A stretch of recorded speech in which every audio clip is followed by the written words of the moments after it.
Mesdames, Messieurs, je suis très heureux de vous accueillir à ce dernier bloc thématique du GeoSummit 2022, bloc thématique dédié aux UAV, donc aux drones, Unmanned Air Vehicles ou aéronefs sans occupants à bord.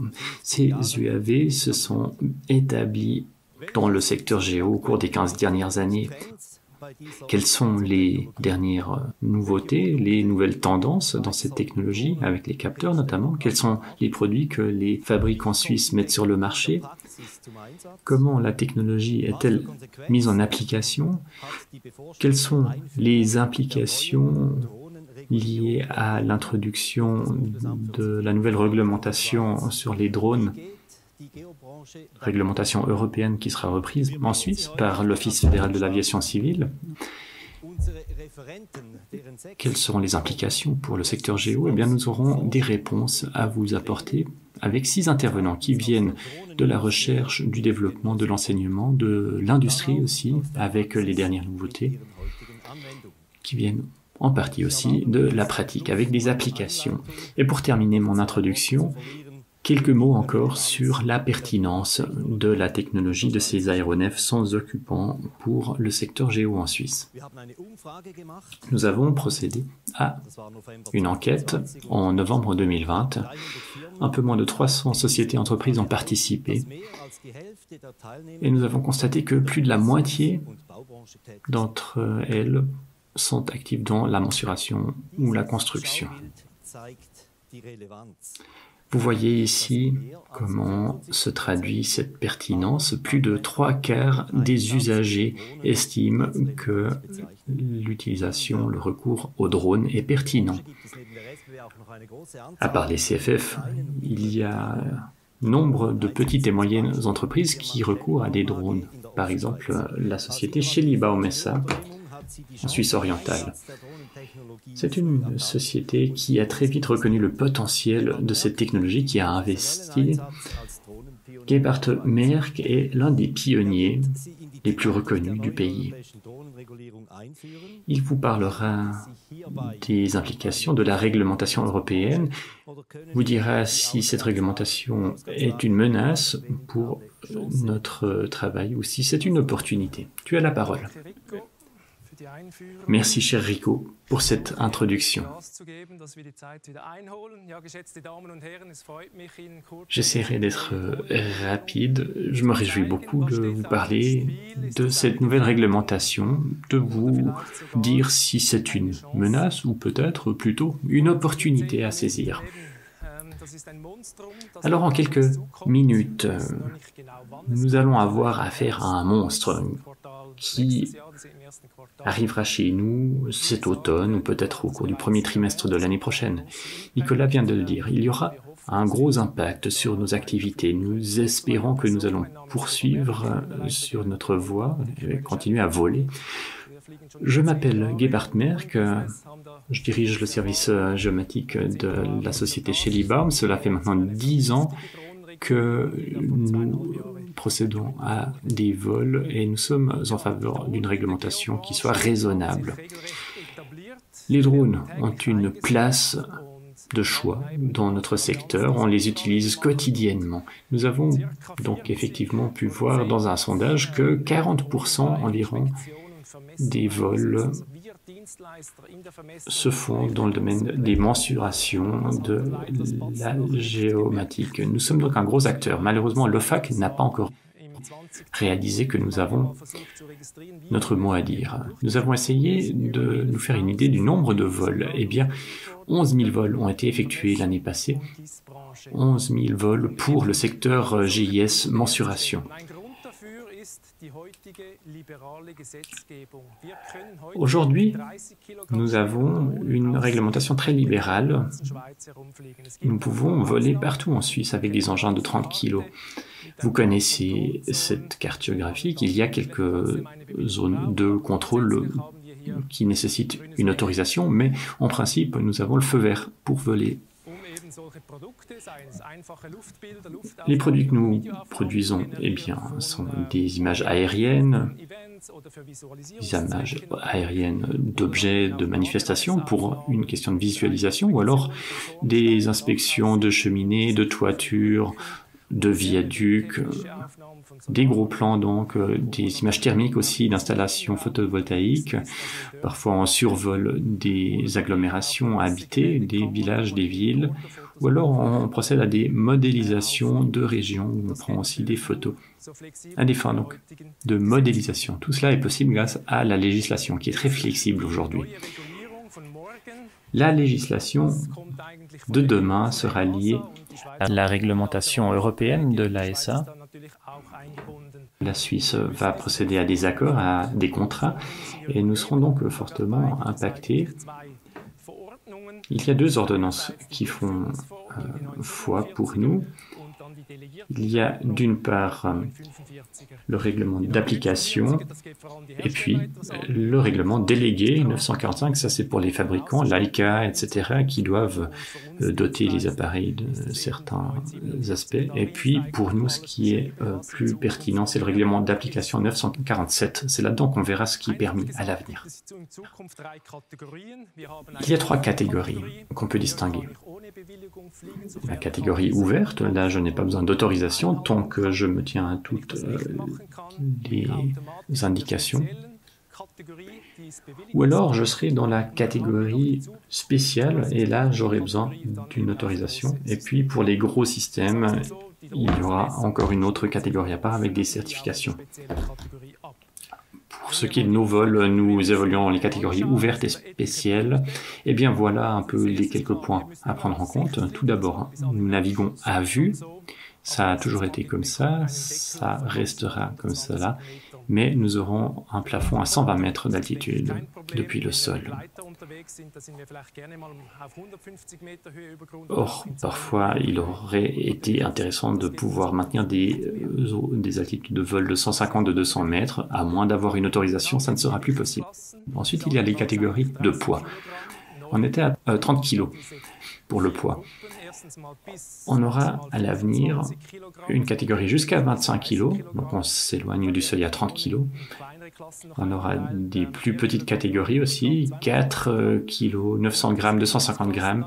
Voilà donc les catégories de poids, dans lesquelles on a encore 3 sous-catégories, A1, A2, A3, dans la classe ouverte. Donc, et pour les télépilotes, ça aura des implications, il y a différents examens à passer, différents certificats, des déclarations pratiques aussi à fournir.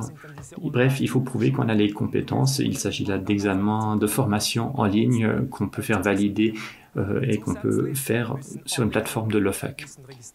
Tous les drones doivent être immatriculés. Tous les exploitants doivent posséder un certificat et les pilotes doivent être licenciés. Pour ce qui est des fabricants, les drones doivent doter leurs engins d'un autocollant pour indiquer quelle est la catégorie, C0, C1, 2, 3, 4, 5, 6.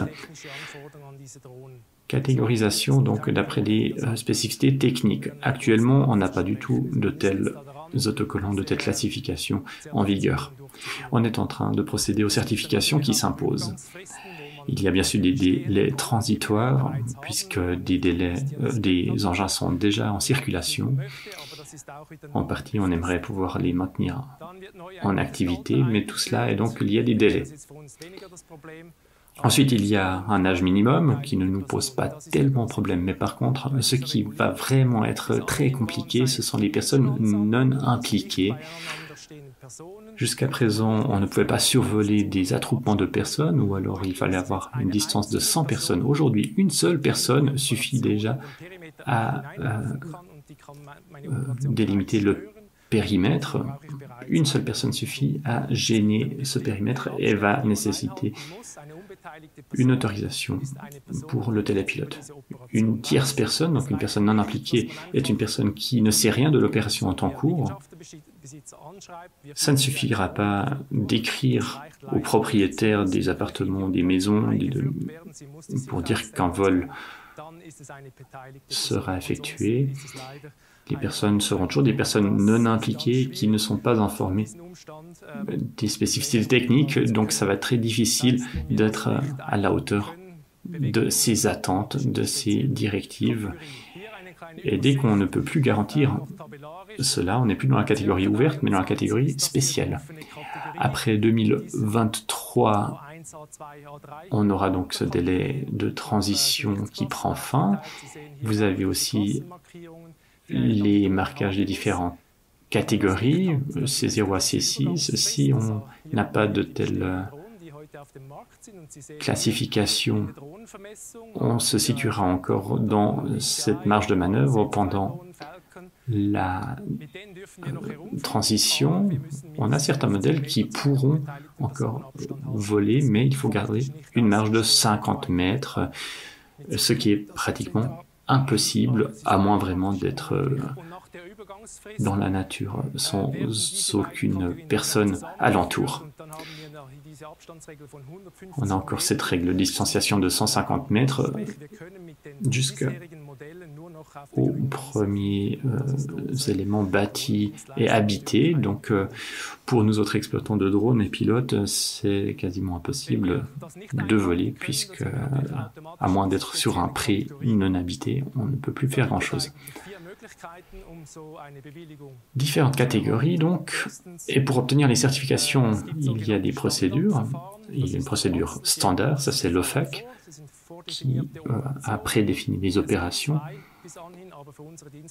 Actuellement, on a deux procédures qui sont possibles, mais ça ne correspond pas à nos prestations, donc ça n'est pas vraiment quelque chose qui entrera en ligne de considération pour nous, à moins que l'Office réagisse encore et s'adapte à notre réalité. Ensuite, il y a le PDRA, Predefined Risk Assessment, une procédure d'homologation, d'autorisation, où on a quelques directives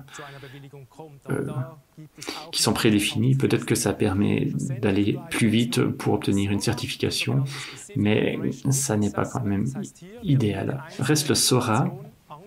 Là, on regarde chaque opération, on regarde quel est le risque dans l'espace aérien et au sol, et on définit des mesures à prendre. C'est un peu un ping-pong que ce SORA, le Specific Operations Risk Assessment. Donc l'exploitant et le FAC vont jouer au ping-pong pendant 6 mois. Et ce délai n'est pas réaliste, puisque généralement les commandes sont passées un jour et le résultat doit être livré le lendemain. Donc 6 mois, c'est trop long. Reste encore le LUC, Light US Operator Certificate. C'est une certification qu'on peut décrocher, mais il faut des connaissances en aviatique qui sont très très pointues. Pour des PME, c'est trop cher. Pour des grands groupes, il peut être intéressant d'avoir quelqu'un qui dispose de cette certification. Le niveau, par contre, est vraiment très élevé. Voilà donc en résumé les quelques points.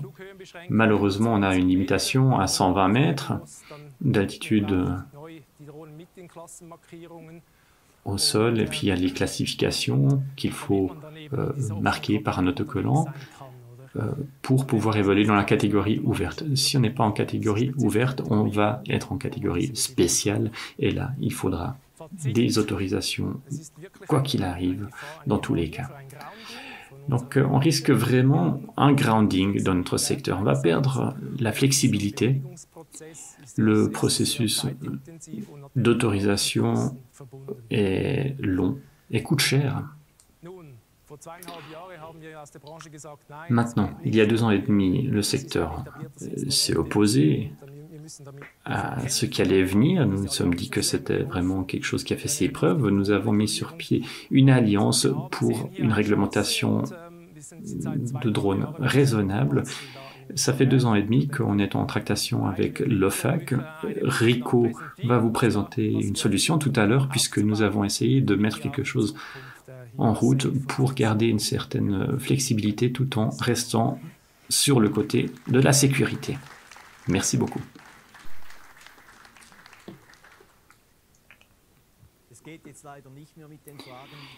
Malheureusement, plus de temps pour les questions, mais Gaby Merck va vous répondre au téléphone personnellement. Voilà, nous sommes en négociation avec l'OFAC depuis 2 ans et demi. L'OFAC n'a pas les ressources, n'a pas la disposition de s'occuper de ces procédures directement. Et on le voit bien sur le site internet, sur l'application de la réglementation de l'UE sur les drones en Suisse. En Europe, cette réglementation a été ratifiée le 31 décembre 2020 donc. Et en Suisse, la reprise de la réglementation est repoussée de 6 mois en 6 mois. On passe d'août 2022 à mars 2023, donc aucune fiabilité en cette matière. Nous avons donc mis sur pied une alliance qui voit un problème.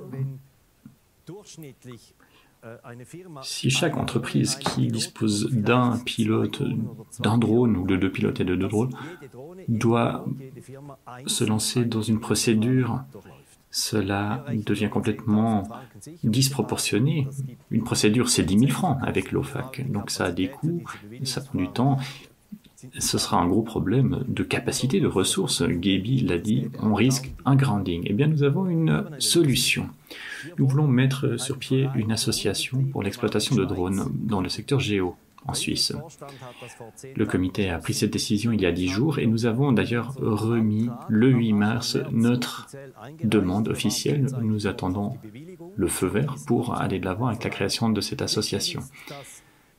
Les opérations de vol devraient pouvoir se faire à l'avenir aussi dans des zones habitées. Nous avons en effet pu démontrer, sur la base de sondages, qu'au cours des 15 dernières années, il n'y a aucun dommage sur des personnes, aucun blessé. Et l'OFAC nous croit que c'est effectivement le cas. Les télépilotes seront ensuite invités à s'affilier à cette association. Nous avons élaboré un concept d'exploitation qui vaudra pour tous les membres de cette association. Il sera contraignant. C'est un concept qui comprend une formation continue des télépilotes avec des directives en matière de compétences et de risques. Les vols d'entraînement et les opérations de vol seront documentés, notamment. Et puis, nous avons déjà pu dresser une liste des types de drones qui sont utilisés, là aussi sur la base de sondages. Nous pouvons estimer raisonnablement que 80% des vols pourront continuer à se faire. IGS s'occupera de chapeauter cette association. Il y a d'autres associations, par exemple pour la photovoltaïque, pour les enveloppes de bâtiments. D'autres associations seront vraiment intéressées à participer à cet effort. Donc on pourrait élargir un peu l'envergure de cette association. J'ai moi-même fait un travail d'information déjà, y compris auprès de l'SIA, un groupe de travail planification construction suisse. Donc nous voulons vraiment faire monter la pression depuis la base pour qu'on ne nous enlève pas le droit de voler. En Suisse, nous sommes très forts pour créer des associations. Et c'est toujours sympa, alors c'est ce que nous avons fait, nous avons mis sur pied cet organigramme. D'ailleurs, je serai président pour les 2 années à venir, ça promet une charge de travail certaine aussi. Il y aura également un chargé de sécurité, le Post-Holder Flight Operations.